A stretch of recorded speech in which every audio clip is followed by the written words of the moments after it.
Hi there, I'm Melissa from designsbylittlebee.com, and today I'm going to show you a video tutorial on how to make a zipper bag with a vinyl front so you can see the contents of what's inside. I made this one for myself because I love my collections of pins, but I started getting frustrated because when I was reaching into a zipper bag to grab a pin, I couldn't see which one I was reaching for. So I made this awesome zipper bag with a vinyl front. It zips at the top.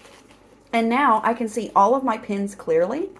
When I reach in, I know exactly what color I'm getting. So this is going to be a video tutorial on how to make your own vinyl front zipper bag. In my opinion, you can use pretty much any zipper bag for this project. The difference is that instead of the front piece of cotton fabric and the front lining cotton fabric, you would just use one piece of vinyl instead. So in the following video, I will show you which steps to skip so that you can use the piece of vinyl instead of cotton fabric. Here are the materials you'll need to stitch your vinyl front zipper bag.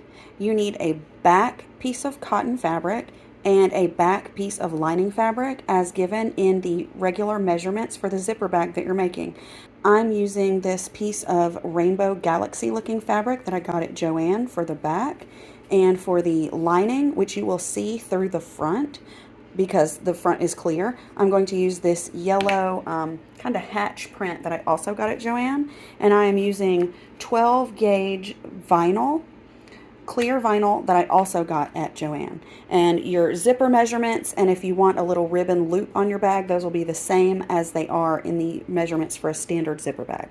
The only difference in this one is that instead of the front piece of cotton and the front lining piece of cotton, you're using just one piece of vinyl, but you need to cut it to the measurements that are recommended for the cotton, as if you were using cotton fabric. The first step in making a vinyl front zipper bag is to stitch the placement for your zipper and the entire bag just like you would any other zipper bag that you make with a fabric. I highly recommend using tearaway stabilizer because when you stitch the vinyl onto the front of your bag, you'll want to be able to tear that stabilizer away very easily. So I use this very crisp tearaway The next step, as with any other zipper bag, is to place your zipper between these railroad track zipper placement lines and then run the tack down for the zipper. I like my zipper bags to open from left to right, so I put the zipper pull coming out of the bag on the left so that it will open like this. For the next step, I placed my vinyl to cover this front of the bag. This is where you would normally place your lining and your front cotton fabric, and you would put it up here to stitch down and then flip over. Since we're using vinyl, there's no need to flip it. So I just lined one nice straight edge up here against the zipper, and I ran that. You can ignore this mess down here. I made a little boo-boo and had to seam rip. Then you stitch the tack down for this piece of vinyl. So I did not do a tack down for the front and lining cotton fabrics because I'm not using cotton. I didn't stitch that step. This is a tack down or a top stitch. This is a top stitch of the front fabric. This is as if you'd used cotton, flipped it over, and now you're stitching the top stitch. The next step will be the placement and tack down for a piece of fold over elastic or ribbon as a little accessory on the side of your bag. This is of course optional, but whether you do it or do not use that step, you do need to pull the zipper pull into around the center or maybe a third of the way into your bag so that you don't stitch it outside of your bag. So I'm going to use a piece of fold over elastic for my little accessory. So I'm going to stitch the placement for that, and then I folded the elastic over. See if I can get it. There you go. Folded the elastic over, and I placed the folded edge inside of the bag. Okay, because when you turn it right side out, it's going to pop out that way. So you want the folded edge to be facing the inside. And I usually don't even stitch the placement because I know where it's going to go. I just place it right under the zipper so that it's going to be at the top, and you can hang a little key fob or something cute charm onto your bag. So I'm going to stitch that and then I'll come back. The next step is just the same as with any zipper bag that you're making with fabric. You're going to take your backing piece and you're going to place it on top of your hoop right side down and make sure you cover the entire square of your project. And then you are going to pin this down at the corners and stitch the next step, or this step after your ribbon loop, which will tack all of this backing piece down. Now you can see that my backing fabric is tacked down all the way around. So I'm going to remove my hoop from the machine and I'm going to flip it over and place my lining fabric on the back. I don't know why I keep saying fabric. Alright, I'm at my cutting table and this is the back of my hoop. So I'm going to take my lining piece of fabric, which was this yellow kind of basket weave hatch looking fabric, and I'm going to place it to cover the entire project so far. Okay, you see the lines on the back of your stabilizer. You need to cover that whole project. Then I'm going to pin it from the front so that there's no pointy needles or pins in the back of my project. I don't like to have those near my bobbin case or my bobbin arm. So I'm going to lift it up and pin it down from the front on the corners, and then I'm going to replace my hoop. Again, this is the back of my hoop where I'm placing this lining fabric. Just like with any other zipper bag, the final step will stitch almost all the way around. It leaves a small hole so that you can turn the bag right side out. As with any other in the hoop project, I don't unhoop in a hurry, excited about my project. I remove the hoop, I check the front and the back, I make sure that none of the fabrics, like especially underneath the hoop, got wrinkled or are folded over, because once you remove it from the hoop, that's it. But if you leave it in the hoop and you discover a problem, you can put it right back on the machine, seam rip, and fix and correct what is needed.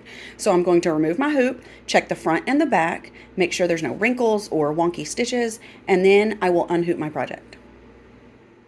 So here I'm going to do my best to show you with one hand the front of my project. This is the front of my hoop. Everything looks great. And here is the back of my hoop. Everything looks great. No wrinkles, no folds, nothing like that. So I am free now to unhoop my project and trim around it.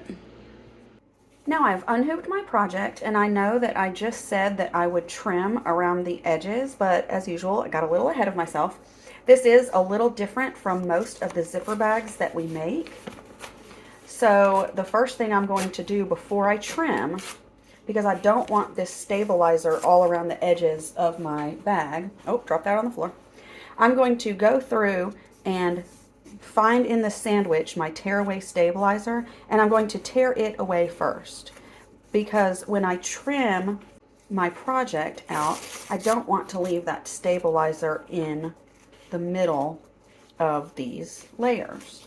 Now, you will find as you're trimming and as you're tearing, this thread that is kind of hanging out here by itself, this was the placement for your zipper bag. It is not necessary, so you don't have to worry about trimming it away or cutting it. You don't need it anymore, so it's fine. That's totally normal. And as a bonus, you get a couple of pieces of stabilizer that you can use for other small projects when you're done. So I'm going to go ahead. I've got a big section of the placement for my zipper bag here, so I'm going to trim that away. That is gone. And now I've got one more little side. Find my stabilizer and just quickly tear that away so that it will be gone out of the finished project. Now when you are done getting rid of those little stabilizer pieces, you are going to trim around your project just like you would any other zipper bag. You will see that there is a space left on one side of the zipper bag. Depending on whose bag you're stitching or what size you're stitching, it could be on the side, could be on the bottom. So find that space, and when you trim your bag out, your project, you want to leave a tab at this hole for turning so that you can close up that seam. Okay, and I'm going to trim it out real quick, and then I'll show you what I mean when I'm done trimming.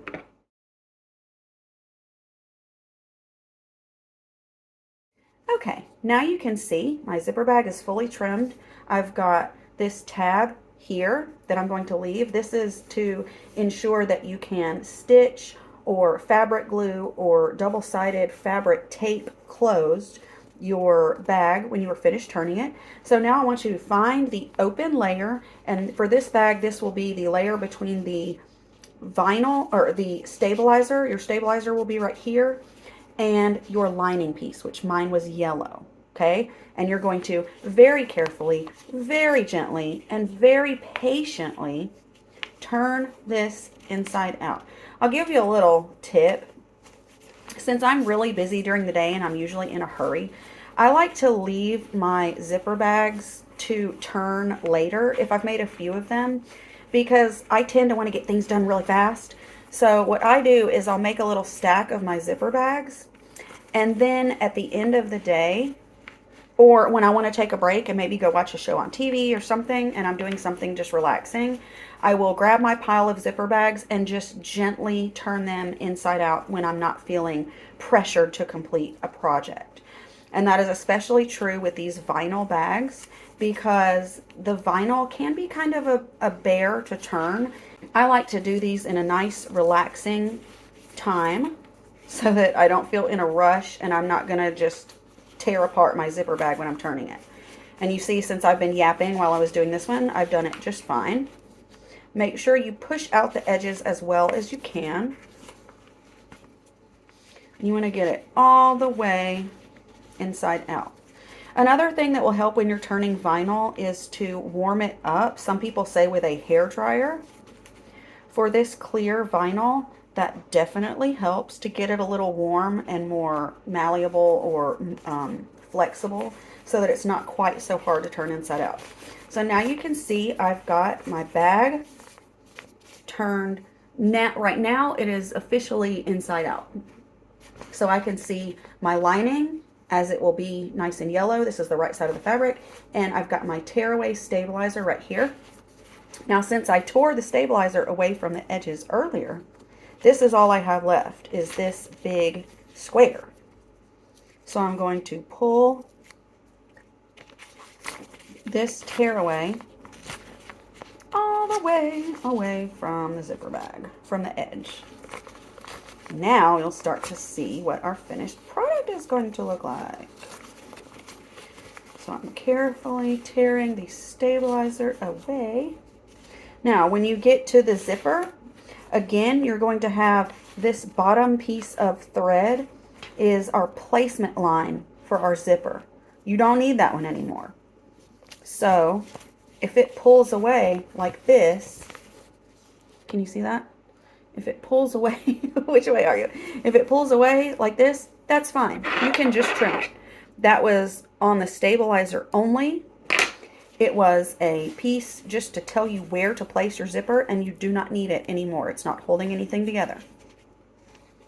Now these stitches that are on the back of the zipper right here, those are necessary. You don't want to trim or cut or bother those. So I've got my entire front. There's my little.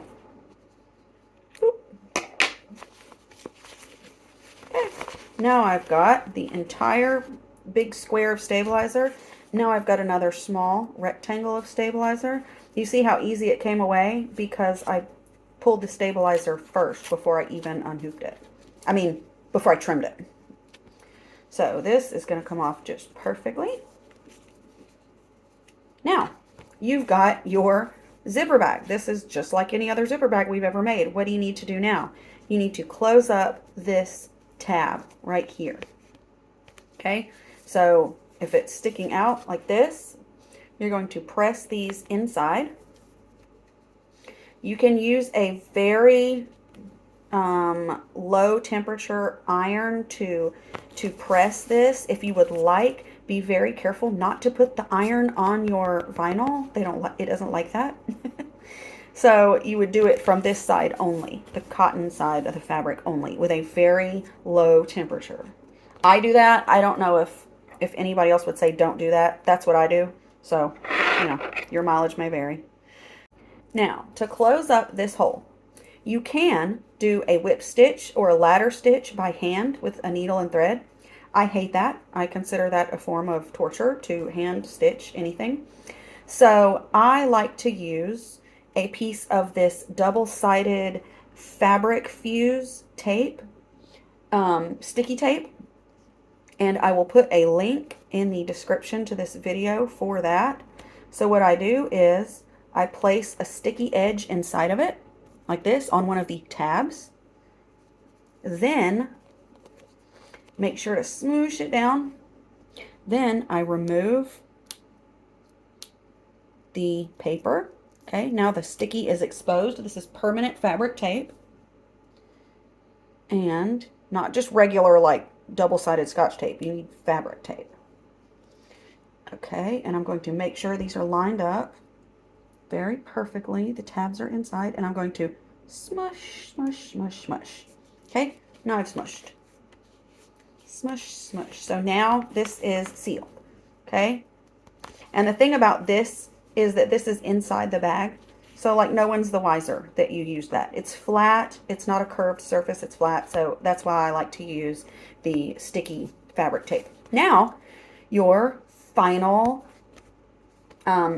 step is to reach inside the zipper, find your zipper pull, and gently push it open. I do a lot of sound effects. I do them even when I'm in my office by myself, not making a video. Okay, I'm going to open. Come on, come on, come on. Okay, now making sure that all of your corners are pushed out as far as they will go, because you're going to turn this again, and you don't want any like corners being bugged up in there. So now I'm going to pull into my bag, find those corners, and using my thumb, press this corner out. Okay, then I'm going to find the other corner. Where is it? There it is. You're turning it inside out again. This is the last turn. You have to turn it twice. So, put it all the way inside out, or right side out, and you will have your very wrinkly zipper bag. There. Ta-da! So now I'm going to take it over to my ironing board. I've got my iron on a very low heat, and I'm going to turn it this way on my ironing board and only iron the back with the cotton fabric to get that front piece of vinyl nice and warm and smooth, but not burn it or cause a fire or do anything silly or dangerous. And that will be the end of it. And I actually made this one for myself. This is a fabric that I really, really love. And I made this to put all of my pins that I use when I play with my planner and use my stickers and my pins. I like to see the pins that I'm grabbing out of the bag. And so I thought, why don't I make one with a vinyl front so I can see all my pins? So that was so easy. This vinyl front zipper bag is exactly like making a regular zipper bag, except instead of the front piece and the lining, you use a piece of vinyl. That's the only difference. Oh, and I use tearaway, and I usually use cutaway. That's the only difference. So I hope this video demystified this very cool looking project, and I hope you make one for yourself. And if you do, be sure to share it on our Facebook page at facebook.com/designsbylittleb, or in our Facebook group. You can just search Designs by Little B Machine Embroidery, and we should pop up. And I will see you in the next video, and I'll chat with you in the group.